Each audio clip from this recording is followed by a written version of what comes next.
If you are the type of person who often says, well, I can't do that, that would be just for me, this is for you. A lot of women believe that they shouldn't do things for themselves, work on themselves, improve their well-being until everybody else in their whole sphere of influence is taken care of first. And I am going to show you 3 reasons why doing something just for you is absolutely not selfish.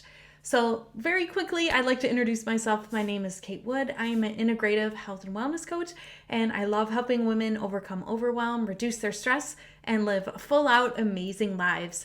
So let's hop right into it, because I talk to a lot of women who feel very uncomfortable to do anything that is just for them. Point number 1, the only person that you can really directly influence and make a giant change in is you. Have you ever tried to convince your teenager to be a certain way, or to try to manipulate your spouse into being this way? Does it work?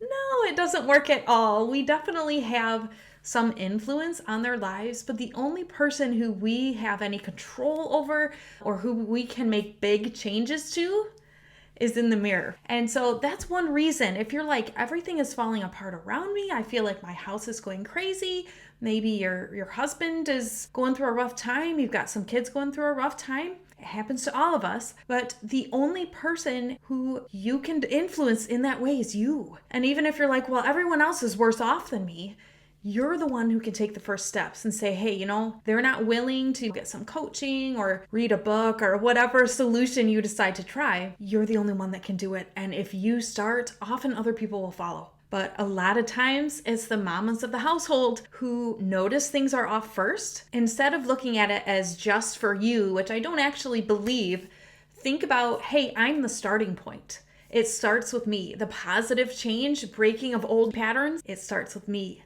That feels really powerful, doesn't it? That makes me so excited to even think that you might think that way. I know I'm the one that started out getting coached, and I have never regretted a second of it. And even if you are like, oh, someone else is worse than me, so are they going to do things that for their well-being? I hope so, but you're the one in charge of your own well-being. Number 2, you are not doing anybody any favors by living kind of miserably, kind of blah, kind of sad, kind of down, very stressed. Speak to a lot of stressed women. You're not doing anybody any favors. I think sometimes women, especially sometimes Christian women or women of different traditions, feel like they always have to be last. They get the least, right? Everyone else deserves more. And I am not buying that.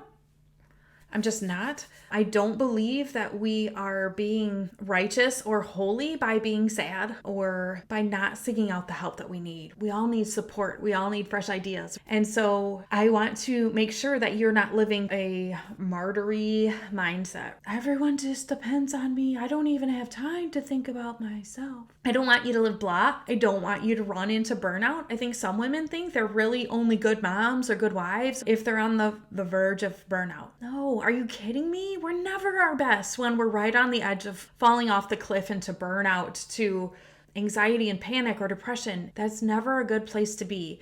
So we don't want to put ourselves in that position. We don't want to put our families in that position. Please don't do that. I don't want you to be the sad mom. I want you to be the happy mom. I want you to be the fulfilled mom. You are the daughter of the Most High King. I don't think he wants you to sit in the corner like a sad sack, just saying, oh, well, everyone else needs it more. Let's not go there. How about there's enough for everybody? There's enough support. There's enough help. There's enough dreams and goals and love and excitement to go around. We don't need to be stingy with it, or pass it around and skip ourselves. And number 3, you have a huge ripple effect. So if the coaching starts with you, or if the starting to get fit starts with you, that's amazing, because even if you say barely a word to those around you, it does affect other people. Have you ever had a really stinky morning and you were a big grumpy face, and then all of a sudden, not too long after, your whole family's pretty grumpy? You affected them, right? Same goes for if you are calmer. When a kid, maybe a teenager, tries to bait you into something and you're just like, I'm not doing that. You've learned new patterns on how to interact with people.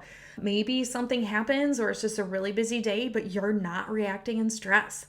people take notice and they will want to know what you're doing. And even if the people in your closest circle, like your family, doesn't ask, like, what's going on? What are you doing? Why are you happy when you used to be mad? They'll start to observe you and they will start to pick up on things. I know the old adage, right? There's more caught than taught, but I think there's a lot of truth to that, especially with kids.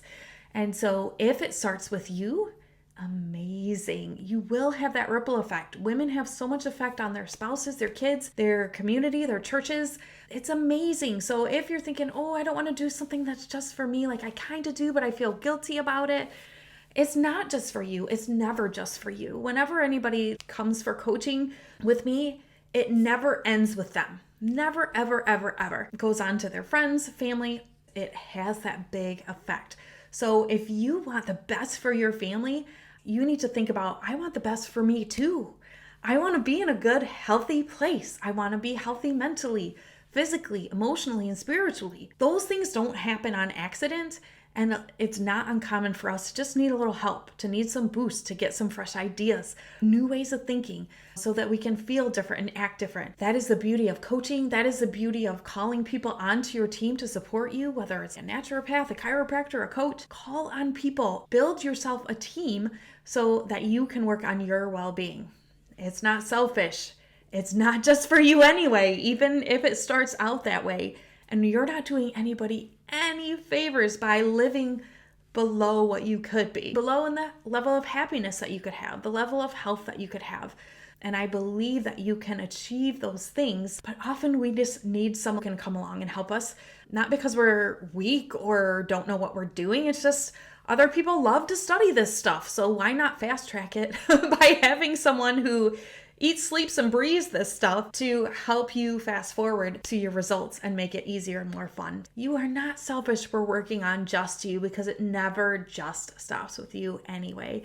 So I would love for you to subscribe to this channel, sign up for my newsletter. You can find info on that in the show description. And if you're interested in finding out more about working with me, you can go to my website. I'll see you soon.